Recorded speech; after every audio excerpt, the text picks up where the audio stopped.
លើច្រាំងទន្លេមេគង្គដ៏ធំល្វឹងល្វើយក្មេងប្រុសតូចម្នាក់ឈ្មោះកុសលតែងតែមកឈរមើលទឹកហូរជារៀងរាល់ថ្ងៃគេឆ្ងល់ណាស់ថានៅកណ្ដាលទឹកដ៏ជ្រៅនោះតើមានអ្វីខ្លះទៅមាននេសាទម្នាក់ឈ្មោះច័ន្ទដែលមានចិត្តអាក្រក់និងលោភលន់ថ្ងៃមួយ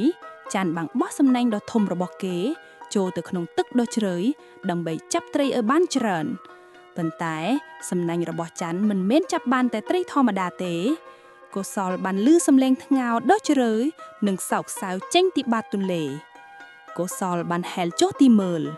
នៅទីនោះគេបានឃើញស្ដេចត្រីមេគង្គដ៏ធំល្វឹងល្វើយជាប់សំណាញ់របស់ច័ន្ទកុសលចង់ជួយស្ដេចត្រីគេបានព្យាយាមទាញសំណាញ់ដោយដៃតូចៗរបស់គេប៉ុន្តែវាជាប់មាំខ្លាំងណាស់ថ្មមុតស្រួចដែលកុសលប្រើក៏បែកទៅទៀតគេមានអារម្មណ៍អស់សង្ឃឹមខ្លាំងណាស់ប៉ុន្តែនៅពេលដែលកុសលមើលទៅព្រះរាមគេបានឃើញកម្រងផ្កាម្លិះចាស់មួយនៅលើពុកមាត់របស់ស្ដេចត្រីកុសលបានសុំទោសស្ដេចត្រីរួចក៏ចាប់ផ្ដើមវិញពុកមាត់ដ៏ធំរបស់ព្រះរាមគេជឿថានេះគឺជាវិធីតែមួយគត់កុសលបានប្រើពុកមាត់របស់ស្ដេចត្រីដើម្បីធ្វើជាខ្សែពួរដ៏មាំគេធ្វើវាដោយក្តីស្រឡាញ់និងមេត្តាធម៌ដោយប្រើឈើដ៏ធំមួយធ្វើជាដងសន្ទូចកុសលបានព្យាយាមទាញសំណាញ់នោះគេដឹងថាកម្លាំងតែម្យ៉ាងមិនគ្រប់គ្រាន់ទេភ្លាមនោះផែកសំណាញ់បានដាច់ជាពីរព្រះរាមបានរួចខ្លួនហើយព្រះរាមមានសេចក្តីត្រេកអរខ្លាំងណាស់